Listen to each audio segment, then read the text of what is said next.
Benson Boone had one of the biggest breakouts in music in 2024. While he had an American Idol appearance and some mini viral songs under his belt already, Beautiful Things is a whole different animal. It was the most streamed song of 2024. And despite that level of virality and success, the predominant reaction from most people on social media when they saw him at the Grammys was, who is this guy? And why is he doing backflips? I did a video a few weeks ago looking into the lack of new superstars in music, and I noticed a common sentiment in the comments that had me thinking about the lack of the male pop star specifically. One person said, also, we're 5 years from the 2020s and we still don't have our big young male pop star.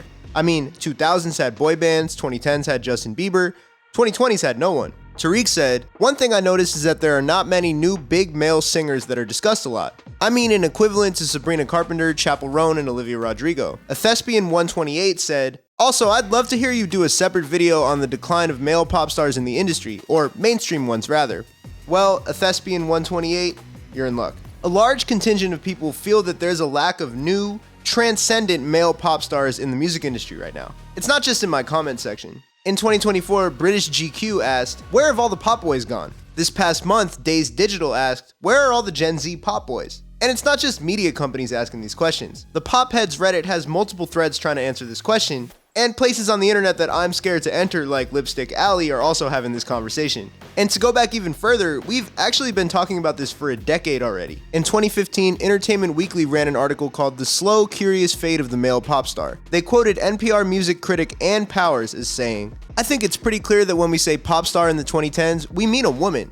Even if Ed Sheeran is selling as many records as his friend Taylor Swift, we're not going to think of him before we think of Taylor. So first we need to figure out, is there actually a lack of male pop stars today in 2025? And along the way, we're going to have to get deeper into what it means to be a pop star, a pop listener, hell, even what it means to be a guy in 2025. But before we get into all that, if you like videos on music like this one, I would really appreciate a like and subscribe. I post a video every week. If you want to see them early, go to my Instagram, HADJI, throw me a follow, and join my broadcast channel.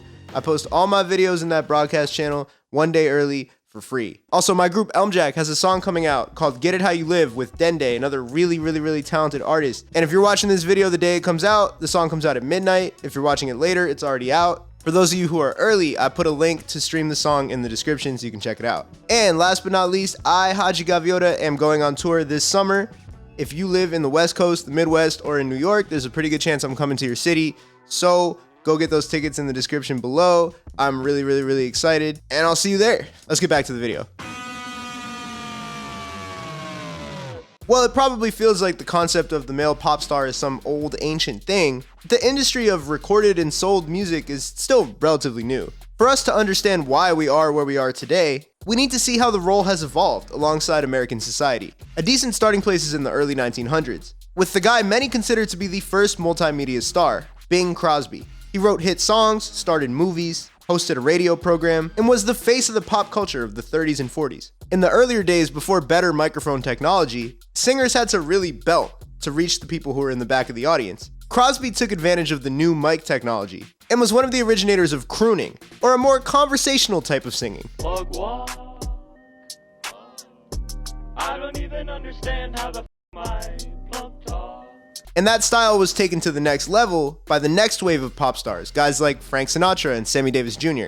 Today, Frank Sinatra's music is what somebody might associate with old-timey men, maybe in New York or New Jersey, smoking cigars, dressed like detectives. But in his era, he was most popular with women. He's sometimes referred to as the world's most successful ladies' man. In fact, he was the dream crush of a whole generation of girls called the Bobby Soxers, named for the white ankle-length socks that they wore. Watch this clip with no sound and you might think it was a 20 versus 1 video. The Bobby Soxers represented a teen counterculture, wearing looser clothes and not dressing how their mothers would have dressed when they were their age. They were the 1940s version of scene girls wearing Invader Zim t-shirts, dyeing their hair blue, typing out RAR XD and going to Fall Out Boy concerts and putting up posters of Never Shout Never. But perhaps the Bobby Soxers' biggest impact was being the first generation of youth where businesses figured out how to make money off of them. As America was coming out of the Great Depression and World War II, the economy was booming and teens had a little money to spend. Businesses had cartoon dollar signs popping out of their eyes. And when they looked at the Bobby Soxers, they saw a strong pipeline, that of the male pop star to the female consumer. It's important to note that this doesn't mean that Frank Sinatra's entire fan base was made up of women. Instead, there were two funnels from the male pop star to the fan: the women who wanted him and the men who wanted to be him. This would be amplified to the max with Elvis Presley. or as some would call him, Elvis the Pelvis, as he became a sensation and sex symbol in the 1950s. While he certainly had plenty of male fans, the dance moves and the sex appeal were directed towards a particular half of the attraction spectrum. The Beatles built off this formula in the 1960s, but with a more androgynous and family-friendly look than Elvis had. Their fanbase originally, like Frank Sinatra's, leaned toward the side of girls and young women, known at the time as teeny boppers, but the band eventually evolved to encompass a diverse fanbase gender-wise, which is what happens when you make music that people think is good, no matter how it's marketed. The Beatles, by virtue of being 4 people instead of 1, or maybe 5 if you want to include Paul McCartney's clone, unintentionally unlocked the next evolution of the male pop star industrial complex. You know what's even better than selling one hot guy who can sing? 4 of them, or maybe some people would say 3, but I like Ringo. For this, some would consider the Beatles to be the prototypical boy band. A whole slew of boy bands were to follow shortly. In the 1970s, the Puerto Rican group Menudo became something like the Spanish language version of the Beatles. To underscore how much of their marketing was designed for young girls, they actually would replace the members whenever they reached the age of 17 or 18 or just hit puberty a little too hard. Put that mic down, son, you're going to the mines. There have been 39 official members of Menudo, which is almost enough to fill a full active NFL roster and makes Brockhampton look like a solo act. In addition to the popularity of the Beatles and Menudo, there was the semi-related category of sibling groups like the Jackson 5 or the Osmonds. With the turn of the 1980s, a producer named Maurice Starr sought to recreate the appeal of the Jackson 5, but without going full Nick Cannon or Elon Musk and fathering all those children himself. So he got Ralph Tresvant, Bobby Brown, and the crew together to make New Edition, whose name was literally a reference to them being the new edition of the Jackson 5. They were a smash success, but the band fired Starr for stealing money from them, which is going to be a common thread in this video. So he set out to do it all again, except this time with white kids, and he created New Kids on the Block. They went on to make an unfathomable amount of money in the 1980s. One wannabe music executive in particular saw their success and said, "Hold my Quaaludes," and got to creating 2 of history's most iconic boy bands. Lou Pearlman spent $3 million on a talent search to form what ended up becoming the Backstreet Boys. He then went on to pick up NSYNC and repeated the process, until both groups fired him and sued him into oblivion for stealing their money. But boy was there a lot of money for Pearlman to steal thanks to his vision. The appeal of the boy band versus the solo male pop star is clear from a business perspective. The average fan gets to pick which one speaks to them the most, and the real hardcore fans get to write fanfiction about which 2 of them are secretly in love. It dodges the trappings of the one-man cult of personality and creates a universe, a family of sorts, for the fans to become a part of. Often these boy bands serve as a nest for one big act to fly off on his own and become a superstar later, like what Justin Timberlake did with NSYNC or later on Harry Styles did with One Direction. When they embark on those solo careers, they get to mature along with their fans who are now older as well. They get to make better music and expand their fan base beyond what was mostly the girls and the gays, and the label gets to print money all over again. This isn't to say that there weren't girl groups as well, SWV, Pussycat Dolls, Spice Girls, Destiny's Child, but there's something about the boy band and the way that they're marketed that can help us understand how the archetype of the male pop star at the time was designed to appeal to women first. Look at the screaming girls off to the side on the cover of NSYNC's album Celebrity. Or just look at this crowd at this Backstreet Boys performance. Lou Pearlman recognized that the male sex symbol was changing, and the artists he picked for his boy band represented what he thought the future would look like. Daryl Jamieson wrote an article in 2007 called Marketing Androgyny, The Evolution of the Backstreet Boys, that explained how after the original debut of the Backstreet Boys was kind of a flop, and didn't really do anything to separate them from the traditional boy band tropes, they used one member, Nick Carter, to appeal in a more targeted way to the desired fanbase of young girls and gay men. It became clear that Nick Carter, the youngest, the blondest, the most agile, most androgynous member, was the key to taking the band beyond normal boy band status to something huge. By writing the hits from the second album with Nick as the featured singer, by dressing Nick in subtly different ways, by keeping any girlfriends out of the media, by keeping his innocence unblemished and his chest firmly covered, Nick was elevated to the status of sexiest and most eligible Backstreet Boy by the young girls who were the main fanbase of the group. Some of these strategies are still transparently, heavily present in pop music, just maybe not in the United States. In K-pop, where the girl band and the boy band model is very much still alive, the members are advised to pretend like they're single and not act like they're in relationships. Because making the fans feel like they have a chance is a big part of the selling point, creating this parasocial marketing strategy. While things are changing a bit, In the very recent past, it was a pretty big scandal for a K-pop artist to be publicly in a relationship. Just like Nick Carter, the members of BTS are frequently described as androgynous, and other international male pop stars like Bad Bunny are not afraid to break gender norms as a guy. The 1990s were also a landmark time in the United States in terms of acceptance of gay culture. In 1993, the US first instituted its Don't Ask, Don't Tell policy, which basically said that in the military, gay people could serve as long as they didn't tell anybody they were gay. It's not exactly like radical acceptance, and in fact, the act was repealed in 2010 to just let LGBTQ people serve. But in 1993, this was a step forward from what used to be an outright ban of gay people in the military. I mean, what were they thinking? Gay people are experts at serving. The boy band era of the 1990s led to two big changes in terms of the role of the male pop star in American music. For one, the marketing shifted even harder towards women and gay men, and this pushed some straight men away from publicly claiming their allegiance. In the past, while Elvis and the Beatles obviously had a lot of female fans, they also inspired a lot of straight men to pick up a guitar, including the most annoying kid on your freshman floor in college, and also to dress like them and so forth. The boy band era was a little bit different. The young girl and gay guy market had expanded, to the point where the industry could pinpoint their focus a little harder on them. Look at this South Park parody from 2000 and how they represent boy band aesthetics in fandom. And yes, The Simpsons did it too, although for once, they actually weren't first. This episode came out a year later. Note that I said publicly claiming their allegiance, because plenty of guys were listening to their sister's NSYNC CD when nobody was looking, because the music was pretty good. While I was too young to really be there for that first wave of boy band music, I felt the same way about Justin Timberlake's solo music as an insecure young boy. I actually took the song My Love and changed the artist name and the song name in iTunes so that people wouldn't see me listening to it on my iPod. But boy, I was listening to it. And today I'm bumping Future Sex Love Sounds in public. I mean, that's a classic to me. But if you go on Reddit, you'll see a ton of other self-admitted straight fans of the Backstreet Boys kind of finding a community with each other years later. Snapping back to reality, and wait, you'll see, this is a good transition. Well, earlier male pop stars like Elvis and the Beatles had more sense of rebellion and appealed to that contrarian male teenage mind in a sense. These boy bands weren't really doing the same. Instead, rappers like Eminem, who was rapping about killing most of these boy band guys, appealed to those sensibilities instead.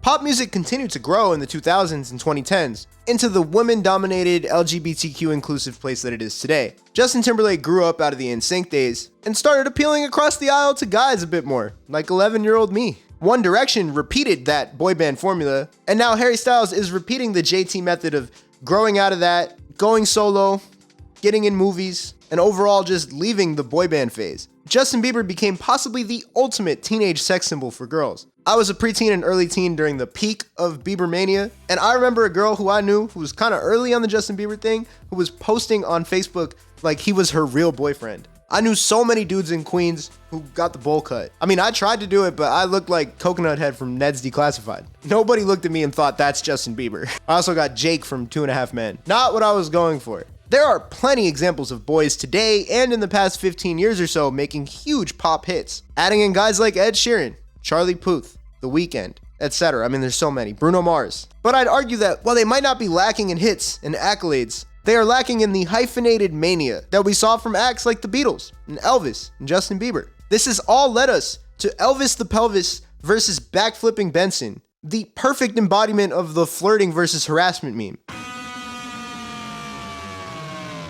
So for all of this hand-wringing about the state of the male pop star, the top 10 songs of 2024 list is dominated by males. 8.5 out of 10 of these songs are by men, and I'd argue all of them except for Not Like Us, which is kind of a unicorn due to the whole beef and Super Bowl situation, are pop songs. Teddy Swims' Lose Control is number one. It's pop R&B, I guess, because he has like a soulful voice and the song's in like 6/8. This is the same genre as Adele to me. If Adele is pop to you, this is pop. If Adele is R&B, this is R&B. Shabuzi's A Bar Song is a pop country fusion with an interpolation of a hip-hop song, which is probably the best example of how genreless and soupy pop music is today. Benson checks in at number 3 with Beautiful Things, might be the most straightforward pop song on here, along with Hozier's Too Sweet. Post Malone and Morgan Wallen's I Had Some Help is pop country, along with Zach Bryan and Casey Musgraves' I Remember Everything. Jack Harlow's Lovin' On Me is pop rap, and Tommy Richmond's $1 Million Baby is somewhere between pop, rap, and R&B. For all the talk of pop being dominated by women, Sabrina Carpenter's Espresso is the only female-led song on this list.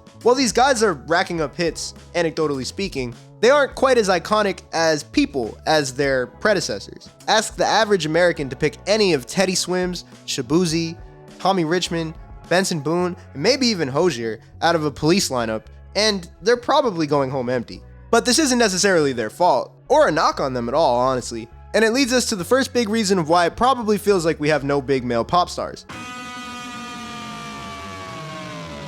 I would argue that the biggest reason why it feels like we have no male pop stars is the lack of a cohesive monoculture that everybody looks to. In an algorithm-driven society, we all see different things on our phones, and music can spread independently of the actual person who made the song. What I mean is, if millions upon millions of people are using Benson Boone's Beautiful Things or $1 Million Baby in their own TikToks, they might do that without ever seeing what Benson Boone or Tommy Richmond looks like. It's not a value judgment on them as artists that they're not immediately as recognizable as Justin Bieber was. In fact, I'd argue that what Tommy's doing, for example, is actually really smart. He's building a fan base, touring smaller venues, and releasing projects that show the wider scope of his artistry rather than just like making $1 trillion Baby and $quadrillion Baby and just trying to be as big as possible as fast as possible. This lack of monoculture is the reason why Benson Boone can get up on stage at the Grammys and a huge chunk of audiences seeing him for the first time. That's what leads to the overarching feeling of who the hell is this guy? And why is he doing backflips? I'm keeping this part short because, to be honest, I covered a lot of this in my video about superstars, which I'll link in the description if you want to hear more. Actually, a lot of the reasons are kind of the same. You know, we all see different things. Also, all the pop stars of the previous generations are still kind of hogging up the space because they were around and were exposed to us while we still had like a semblance of a monoculture. But all of this stuff is coinciding with the shift of what it actually means to be pop music. Today, there is a large divide between what is popular music and what is pop music. Pop, of course, was originally a term that was meant to encompass all that was popular. As more and more genres have cropped up, it's clear that pop is a spectrum, and a category that's often modified by another adjective. Hip-hop, alt-pop, mando-pop, K-pop, pop smoke, funko-pop, folk-pop, you name it. Pop itself, with no modifiers, has kind of become its own genre. Dominated by the pop girlies, the Charlie XCXs, the Chappell Roans, the Sabrina Carpenters, the Olivia Rodrigos of the world. Most other huge artists can revel in the flexibility of putting the pop tag on when it's convenient and taking it off when it isn't. The same day that Drake dropped God's Plan, arguably his biggest pop rap crossover song, he also dropped a lyrical, boasting rap track called Diplomatic Immunity. The Weeknd carefully segments his albums into eras, allowing him to rejoice in his R&B roots on one project and then go full nose 80s pop on another one. Taylor Swift does the same thing as she shifts between pop, country, and folk. Morgan Wallen's heavy southern twang and Popstar numbers might distract you from the fact that he's singing over drums that would fit on a Gunna song. The lines are blurred more than ever, and so identifying as a straight-up pop star is not necessarily the winning move for a lot of people. When you try to appeal to everyone in 2025, it often feels like you're appealing to nobody. Pop music at its core, with the old definition, was kind of trying to appeal to everybody. And it was a lot easier to do when everybody saw the same things. When people ask the question, where are the guys in pop music? They're likely thinking of that world with the Charlie XCXs and the Sabrina Carpenters, which has its own rules and contexts and history. While gay male artists like Troye Sivan can fit into that world pretty seamlessly, it's harder to imagine a straight male pop star just choosing to dive headfirst into that. Like, where would they fit? You look at the features on the Brat remix album, and it's just like weird Swedish guys. You know, Benson Boone being on Brat. Would that make any sense to anybody if they don't just love alliteration? It's hard to imagine why somebody would go into that world unless they really meant to, when they have so many options at their disposal that would let them cast a wider lens of listenership, like hip-hop or country or R&B. So when a guy like Benson Boone breaks through, especially given he did it in such an old-fashioned music way of like being on American Idol, like I didn't even know that show was still on TV. The fact he can't shove him into another world that isn't just pop hurts him a little bit and leaves him floating out there, suspended mid-backflip, for you to make fun of. And about that. In the middle of working on this video, the FBI agent in charge of my algorithm sent me the perfect thing on TikTok. Thank you, Greg. A week or two ago, an artist named Brendan Abernathy posted a clip performing his then unreleased song, Married in a Year. And it's gone viral for the wrong reasons. You'll be married in a year in the suburbs. He's yelping about a girl leaving him to go to the suburbs with another guy who isn't a musician. Why is he going up on his tippy toes? Wait a second. Is he in just socks? Are those socks?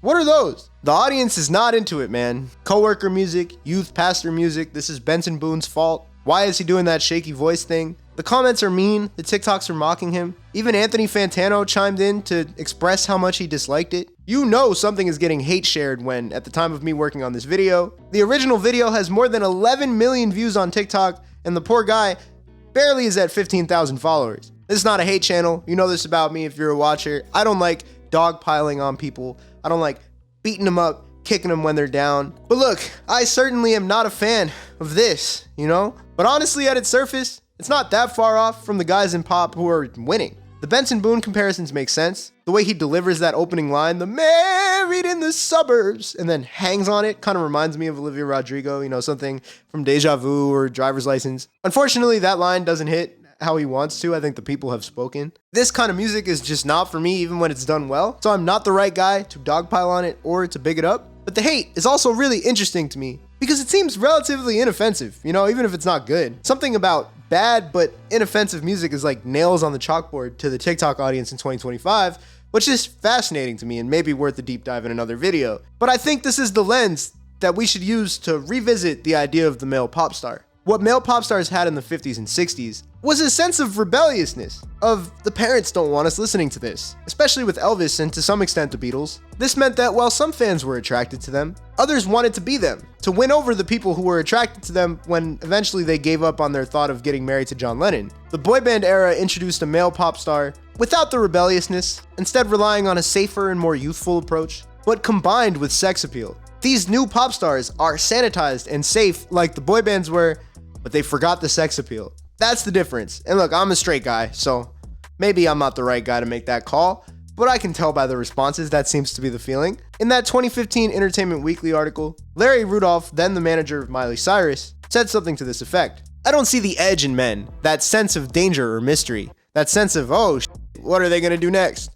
I just don't think there's any real personalities among our guys. That issue has only gotten worse over the last few years. The real truth is, we have artists who bring that type of energy today and are doing pop star numbers, but without the pop star label, and we'll get to that in a sec. True pop artists like Ed Sheeran and Bruno Mars can get by without pushing mass sex appeal because they actually write great songs. This isn't to say people don't want to fuck them.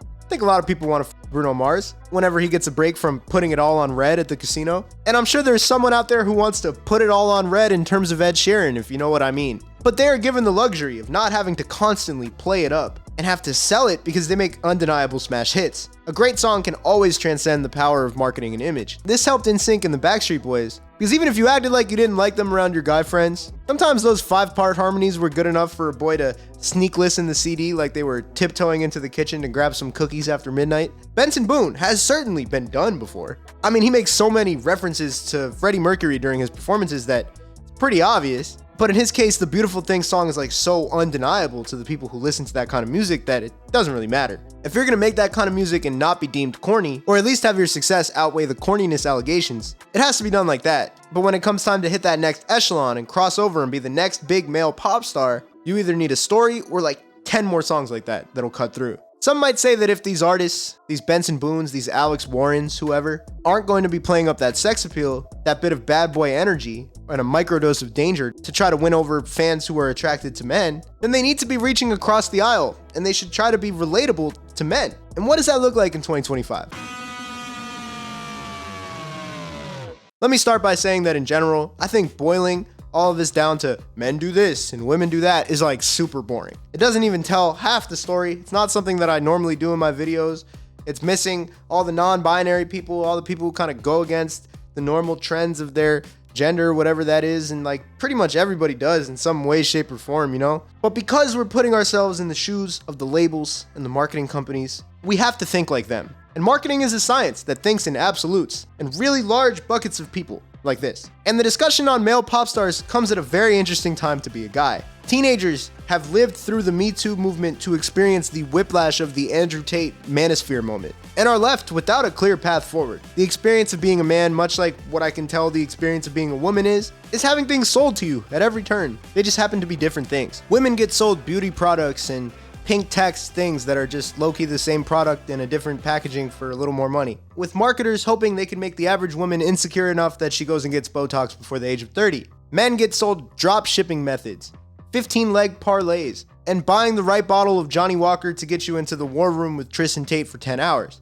so that eventually you can get rich and famous and buy some expensive car before you turn 30, and that's the only way women will love you either way. This past model of male pop stars either appealed to both women and men, or just women and people attracted to men. The women in pop who are succeeding right now, they go right to the girls and the gays. So it's fun to wonder, like, what does a male pop star look like who goes right to the men? And it's at this moment that we all realize we've had these acts the entire time. Playboi Carti is a male pop star with a predominantly male audience.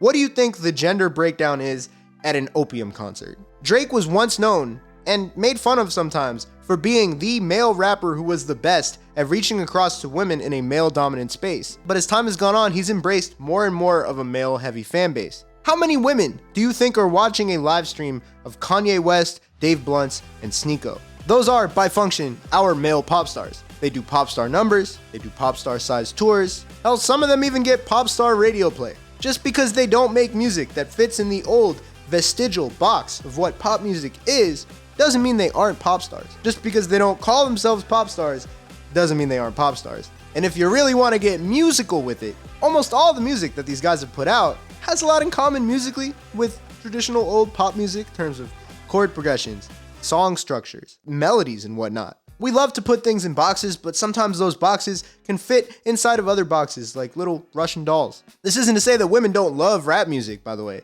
or that they don't love these specific artists. It's just that I believe they are marketed to men, and men make up the majority of their fan bases. Morgan Wallen and a bunch of other country singers are definitely pop stars as well, although interestingly enough, a lot of that pop country music is kind of marketed towards women. Go to Nashville during bachelorette party season and you'll see what I mean. I'm gonna refrain from talking too much about country because it's a world I don't know too much about, but numbers don't lie, man. Those guys are pop stars too. Whereas someone like Brendan Abernathy makes a mistake with his Married in a Few Years or whatever it's called song, is by asking, what if I tried to be relatable in like a sad and journalistic way like Olivia Rodrigo, except towards men? I don't speak for all men, but I don't think a lot of men are looking for that. Men put on those headphones and listen to like Title Fight or Future. I don't think a lot of men are asking to be related to in that way musically. Maybe I'm wrong. I mean, we'll see how the song does. At the end of the day, Benson Boone and Alex Warren can sell this emotional soft guy thing to a pop listener fan base that is mostly women and men who are attracted to men. To answer the question about why it doesn't feel like there are big male pop stars,